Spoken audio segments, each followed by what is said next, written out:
Hi there folks, my name's Nobwing24 and welcome to a little bit of a Microsoft Flight Simulator update. So, of course, in case you've been hiding under a rock for the last few months, last few weeks anyway, there was an event a few weeks ago where a small select group of flight simmer influencers, I think was the term, and press we're invited to get hands-on with the upcoming reboot of the Microsoft Flight Simulator franchise by Microsoft themselves over in Seattle. Now, I was so very fortunate enough to be selected to be one of those people that got their hands-on, and I'm incredibly grateful to Microsoft and Asobo and all the team for getting me over to the US to get me to get there, to get hands-on into it, and actually get a chance to ask the questions that you guys have all been asking about.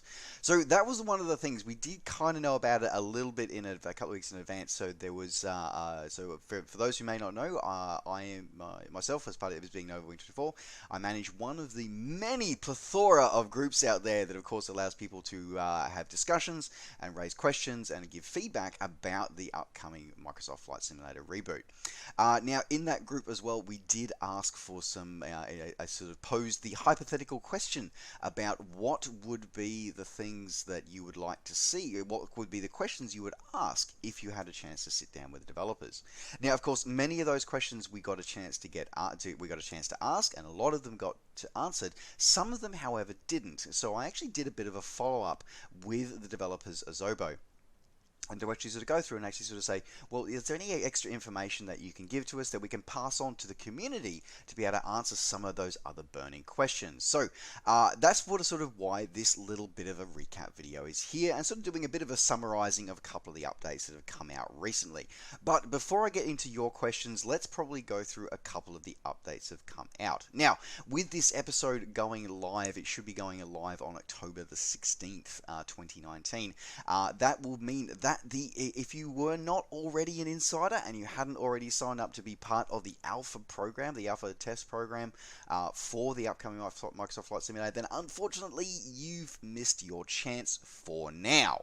So the applications for the initial tech alpha participants did close on the 15th of October. So if you did want to be involved in this first round of sort of insider testing and give some feedback, then I do hope you got your application in. But if you didn't, don't worry. It's still, I highly recommend that you sign up to be sign up to the insider program. There'll be a link in the description down below. Basically, just go to the main Microsoft, the flightsimulator.com website, and follow the links to there. Register yourself as an insider. You'll still be able to see a lot of the insider news, a lot of the insider videos that comes out, and there will be offering additional rounds of opening additional rounds of applications for beta testing in the future. So you'll be able to get first dibs on that coming up soon. So that's probably the first one. Is the other thing that, of course, is the other couple of bits of news is that the insiders did see a week ago. We saw their the Asobo's developers, the developers Asobo, their update and their sort of like insider roadmap on their sort of summary of the world of Microsoft Flight Simulator that is coming up.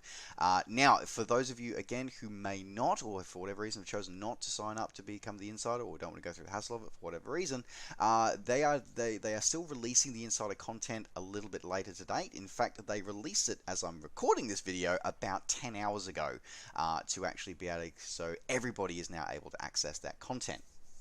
Now, in this first episode, what they did cover is, or as I said, as I just alluded to, they covered the world and sort of how they actually went about formulating about that. Now, I'm not going to go into too much detail because it's kind of been done to death in all the other flight simmers that we're all fortunate enough to be part of that Seattle group, and many of the other comments and actual videos, and probably the best words, to be honest, will actually be the developers themselves. So again, look in the link in the description down below for the video for that.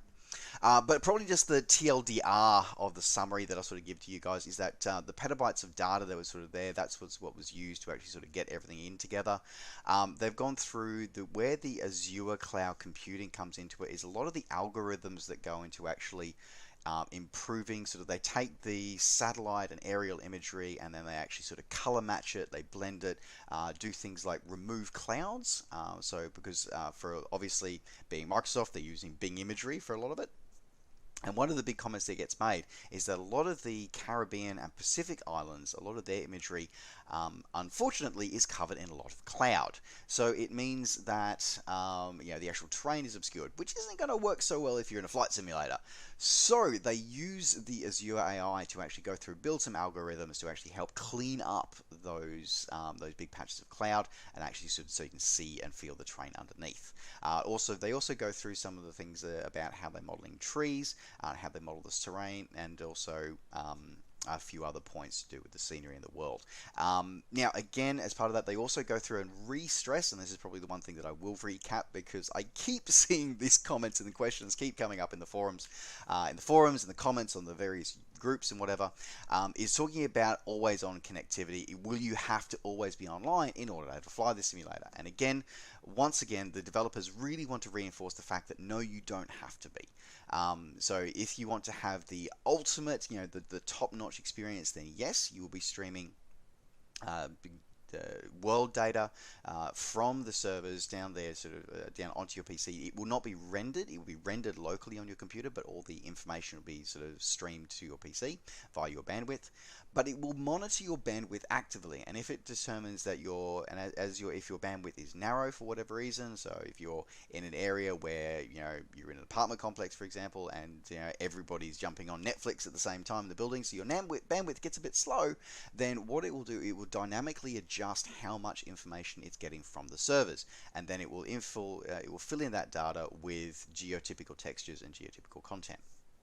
So that leads to the next thing, is sort of like the next part, which is the semi-offline, or the sort of hybrid solution, which is where it's a combination of where you preload or cache large sceneries of areas that you want to be able to fly in. It will pre-render, it will pre-download all the information of the really high quality stuff that it would stream from the servers, downloads all that information, stores that locally, but again renders in real time as you actually fly into those areas. So the guess is, well, the assumption is that you won't see the huge amount of data, hard drive space being used up that Ortho for XP does for X-Plane 11. No guarantees on that, but that's sort of the inference that I'm making from listening to that. The third mode, of course, is fully offline. So if you yank the plug out, that is no problem at all. You can fly in a fully offline world. The terrain mesh, the vector data is all included as part of the base installation. It's just some updates that might happen in the recent past may not be included, may not be visible, and it will just use geotypical textures for the region. So as I said, really wanted to stress with that point that everybody is going to be able to fly this simulator no matter what type of internet connection that you have. So that's a really important point to make. As I said, I did say that I wasn't going to rehash stuff. I guess I just did. Sorry, but as I said, it's a point that keeps coming up a lot. Anyway, guys, as I said, the best thing is to have a listen to the developers themselves in their own words. Lionel it was great meeting. I met and spoke with Lionel, and you can really hear and feel his passion for this as well in there. So there you go. All right, moving on to the additional questions that sort of did come out of this, and this is additional questions. It says some of which from you guys, and some of which came out of our conversations, and some of which I wanted answered as well. Now, one of the first one that I got the team to address was AI. Because one of the feedbacks and one of the comments, and this is something that I've spoken about, one of the things that I struggled with X-Plane for a long time was that X-Plane and it was a very dead world. It's coming a bit more alive now with some plugins, and there is some native stuff that now supports it.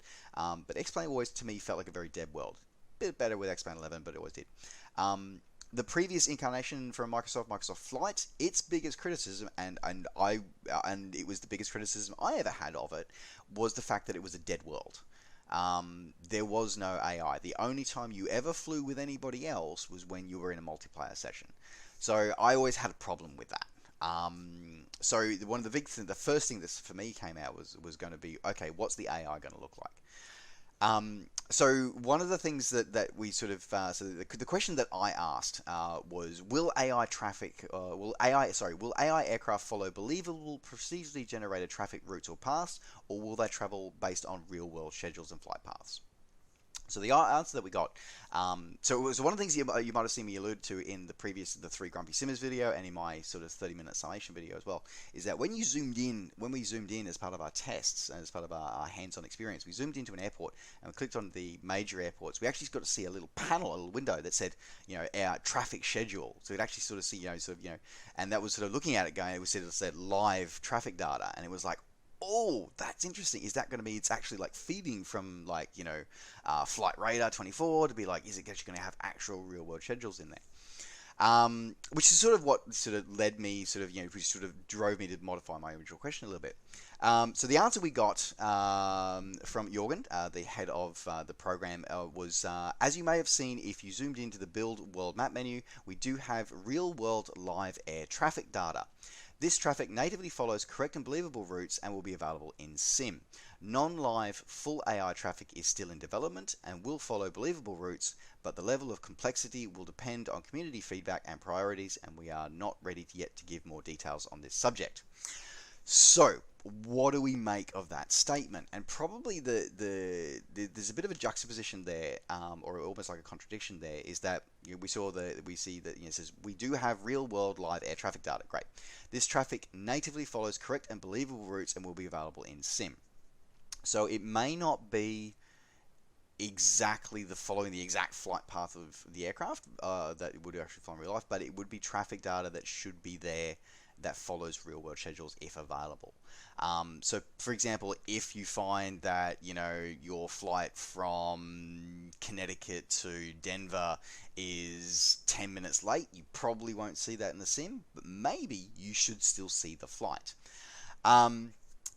The other part of where it sort of maybe sort of contradicts itself, it says non-live full AI traffic is still in development and will follow believable routes. It's like, okay, so does that mean that you will then sort of supplement that, or that will be the default and you'll only get some areas which will have AI, like actual AI traffic? So that's going to be an interesting thing to see before. Again, not really a lot more information on that, but as I said, it's interesting to see that AI traffic is very much a important part of this sim, and is going to be an important part of this sim, and is going to be in development. Now, I did sort of do a supplementary question to that, which would be, because as one of the things, again, you would have heard, is that we actually saw the listings of SIDS and stars for a lot of major airports. So any airport you click on, it'll have a little drop box saying SIDS and stars as part of your sort of setup of your custom flight. Of course, if an airport doesn't have it, there'll be nothing there to select, but for the airports that do have them, they were there in the sim and available to select. So the question that I naturally asked was, will AI traffic follow or use SIDS and stars as included with the sim? And they sort of referred me to their previous answer, basically saying the level of complexity that will depend on community feedback and the priorities. So there you go. The follow-up questions that I then asked were again sort of working on that living world concept, because we did see road traffic, so we did see sort of vehicles sort of driving on roads, but we didn't see any ships. And I didn't see my flamingos. So there you go. But so the next supplementary questions I had would be, will AI ships include real-world schedules, routes, or be procedurally generated? And will there be a variety of ship types, cruise ship, tankers, cargoes, ferries, military, etc.? The answer we got was same answer. Literally, this is what I read here. Same answer. We expect to eventually have live and AI ship traffic, but can't communicate yet on when this will be available. Like for air traffic, ship traffic will feature believable in-sim representations for all cases. When this will be available is yet to be determined. So I guess the summation of all of that is the fact that we wanted to make sure that, yes, the living world is a priority. They've recognized that it is an important factor as part of the immersion experience of being in a sim, especially one that seems to be of a high quality that we've got from Microsoft, and they're going to be working towards developing that. All right, so the next couple of questions that I had was one of the big things that keeps popping up, and it's kind of tangentially related, is ATC improvements. Because that was one thing that we didn't get to see or experience. There was no ATC experience. The closest we have to it, as I alluded to in a previous video, would be that if you selected the start from runway, then you would be treated to like a mini cutscene of your aircraft taxiing to the threshold of the runway, and you would hear your virtual self interacting with a virtual ATC. So the questions I asked would be, what are the planned updates and overview of the ATC engine? The second supplementary question was, will the ATC engine use SIDS and stars? Because again, the big complaint that we hear from a lot of people, and this applies to both the ESP or the Microsoft family of sims and also to X-Plane, is that they don't use approach procedures or just generally ATC's kind of rubbish. So the answer that we got was a fairly generic one and definitely not very little detail, so sorry, I tried. Would be, we are actively working on updating the ATC engine but are not communicating about detailed features or roadmap at this time. So sorry guys, not much of an answer I know, but it's the best one we're probably going to get for the moment. All right, finally, a couple of additional questions. So this one came up from, again, a user that I saw there, and also one that I thought of when they released sort of the videos which showed like the blades of grass sort of wafting on the beaches of I think it was the beaches of Normandy, I think. And so the question was, grass motion is simulated. Is tree motion? The concept being, I can't see grass moving from 2,000 feet, but I can see a tree. I can see trees moving, and I use that to aid my navigation and my landing process and my landing procedures. So, which is true for those who may have done actual flight time, and I know I use it myself when I'm on VFR. Is that, if I can't see a windsock for whatever reason, I will look at the tree and see which way a tree is swaying in the breeze to show which way the winds are going. If I can't see, I don't have any other METAR information. So the answer that we got was, we are working on improving the vegetation shaders to take wind into account, just like for the water wave shaders, but are not communicating about detailed features or roadmap at this time. Which is I've got to say, I'm a little kind of disappointed, because if you can make grass sway in the breeze, surely you can make like a tree sway in the breeze. I don't know. But yeah, so again, questions asked, guys. Sorry, the answer is probably not what we wanted, but I guess it's the answer that we got at the moment. But I suppose in hindsight, but when you think about it, well, not hindsight, but you think about it, this is still a tech alpha. Like, we're still in an alpha state. We still haven't hit beta state yet. So we got room to move. But raising these kind of questions is important. All right, so the final question is something that I sort of relate to. I kind of blame this one on A2A a little bit, with them pioneering this technology, and then other developers sort of picking it up and using it along the way, including Ants Airplanes doing it along the way as well. And Aerosoft, I think, do it these days as well with their newer aircraft. Will an aircraft be persistent? For example, will it recall our life on the airframe from use to use, and will it recall its prior state? And the answer we got was kind of actually surprising. So aircraft persistency is a feature that is on our roadmap, but we are not communicating about detailed features or roadmap at this time. So the fact that it's on there and they're aware of it and want to implement it, that's huge. Like, think about that. Like, the concept of having an aircraft that's behavior changes based on how many airframe hours it has was really something that's absolutely pioneered by A2A. But it's definitely a thing that I find in real life. So, for example, the aircraft that I flew while I was at Renton, the Cessna 172 flight, it had a particular quirk. You had to keep your foot on a little bit of right rudder touched in for you to fly straight and level, simply because the age of the airframe, the pitch of the prop of that particular airframe, meant that it had a tendency to drift off a little bit unless you put that rudder in. So that was an interesting little quirk of the aircraft that I was flying. Another 172 wouldn't do that. So yeah, there you go. Interesting. So the fact that that's in there and they're actively working on it, that's kind of cool. So yeah. So there you go, guys. I just wanted to fill you guys in on a couple of those. As I said, I want to let you guys know that even we still didn't get all the answers that we wanted, but we are still asking questions. So also, guys, that goes to you guys. Keep asking those questions, because one of the things that came out as part of the insider updates was that Asobo, the French developers behind the reboot of Microsoft Flight Simulator, they have what's called a feedback dashboard, where they actually their team actually actively monitors all the forums, or at least maybe not all, but a large number of forums, a large number of Facebook groups, YouTube comments from all of the videos.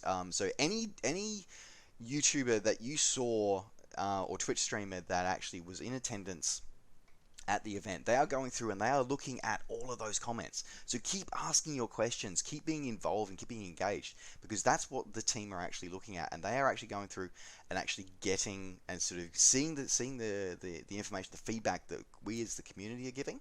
They're actually analyzing that, working on that, and actually prioritizing that. Again, a reason maybe for you guys to consider being part of the insider program is that we'll actually get to, if you're insider, you'll actually get to see a feedback snapshot. So you can actually regularly see what we as a community are talking about, which is kind of cool. All right, so apart from that, guys, a couple of important dates. As I said, a couple of important dates I wanted to tell you guys about as well. So the first one is that the recruitment for the first round of the Tech Alpha has ended by the time this video is going live. Guys, if you have signed up, if you get accepted, you should be hearing over the next week or so whether or not you made it into the program. And the release window will start opening on the 24th of October. So mark that day in your calendar. Just remember, guys, is that if you do sign up for the Insider program, you also sign an NDA, just like we did. So just remember that. All right, guys. That pretty much rounds out this quick little update. Just want to keep you guys amused with that one, or keep you guys amused, keep you guys informed with that one.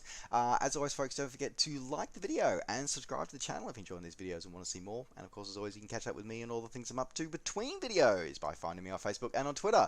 Just search NovaWing24. All right, folks, thanks very much for joining me. Take care, safe skies to all, and we'll see you next time. Bye for now.